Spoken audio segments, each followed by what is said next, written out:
Essential problems with CRIP.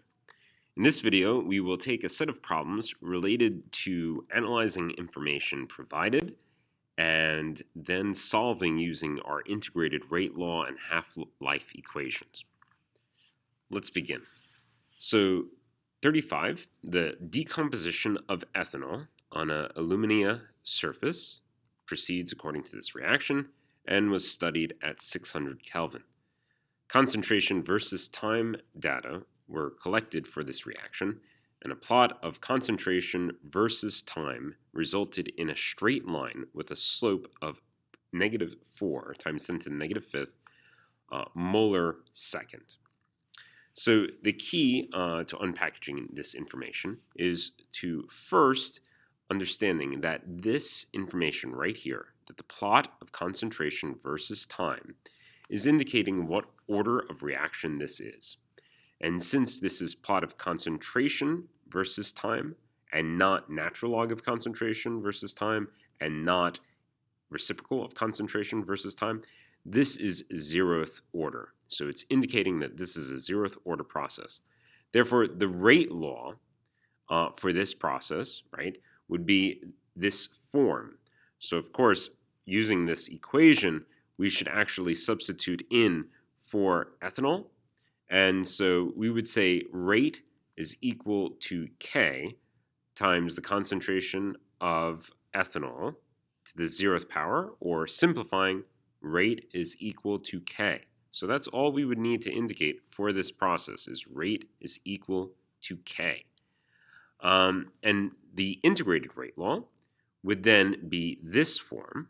So we'd put in ethanol, the concentration of ethanol at time t is equal to negative Kt plus the concentration of ethanol at time 0.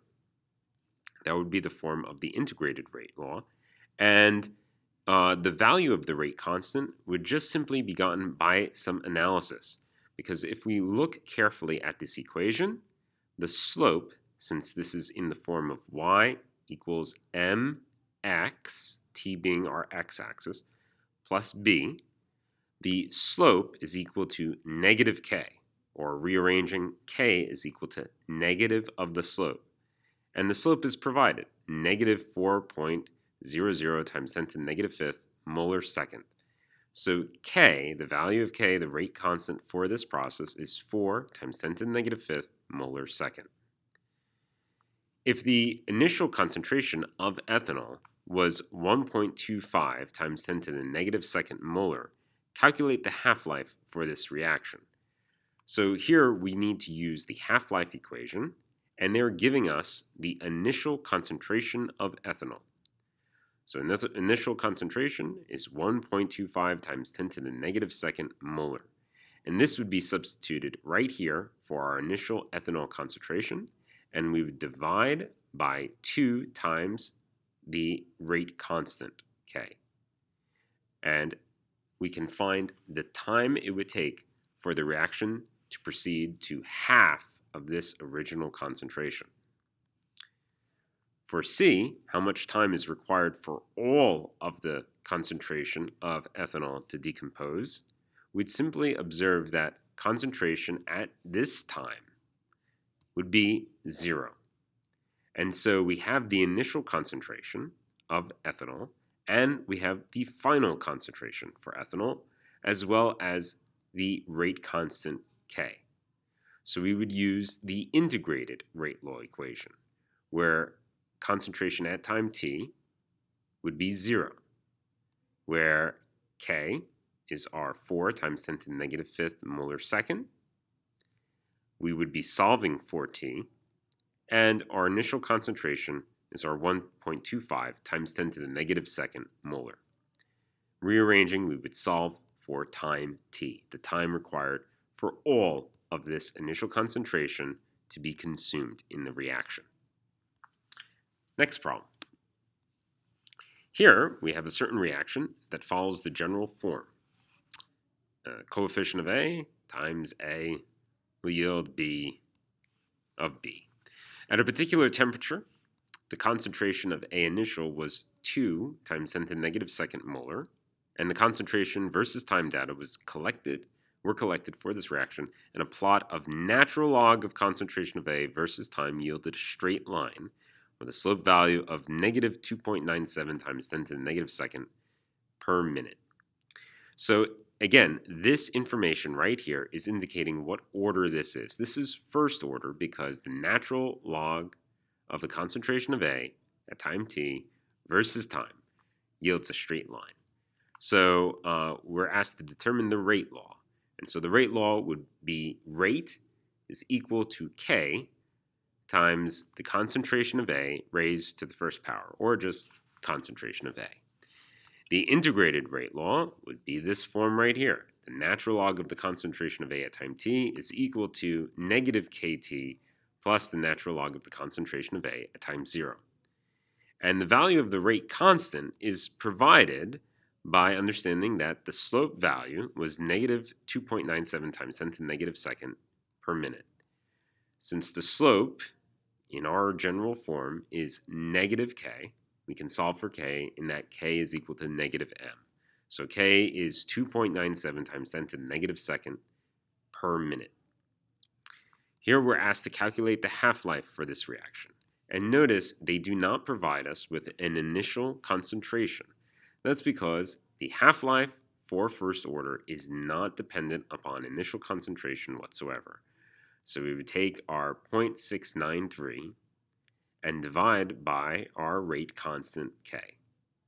And we could simplify and solve for the amount of time that it would take to go to half of our initial concentration. Oh, forgive me. Actually, they did provide the initial concentration, and that's right here. So actually, I should have put that there. But again, in order to solve for the half-life, that is not required for a first-order process. See how much time is required for the concentration of A to decrease to 2.5 times 10 to the negative third molar. So that's our concentration at time t. And we do have our initial concentration written right there. Initial concentration is 2.00 times 10 to the negative second molar.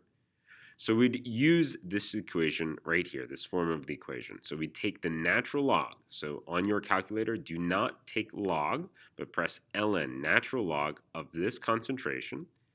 And we could subtract, of course, from both sides, natural log of the initial concentration. And then we can divide by negative of the k value right here in order to solve for time. Finally, next problem.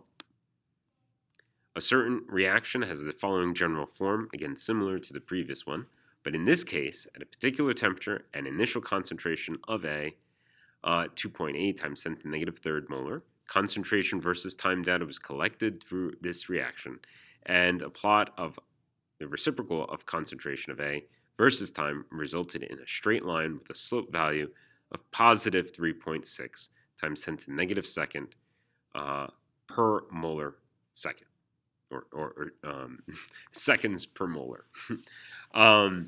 So we're asked to determine the rate law, the integrated rate law, and the value of the rate constant for the reaction. And so this would be rate is equal to K times concentration of A squared. And that's because this is second order, because this information right here, that the reciprocal of A versus time yields a straight line. That's that form of the integrated rate law.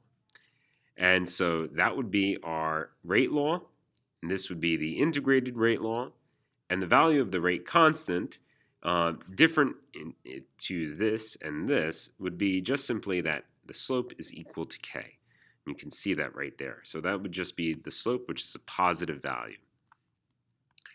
Here we're asked to calculate the half-life for this reaction. So again, in this case, not like the first, the concentration of A is inversely related to the half-life.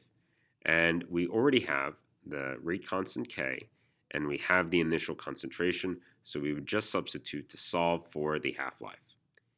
And finally, how much time is required for the concentration of A to decrease to 7 times 10 to the negative fourth molar?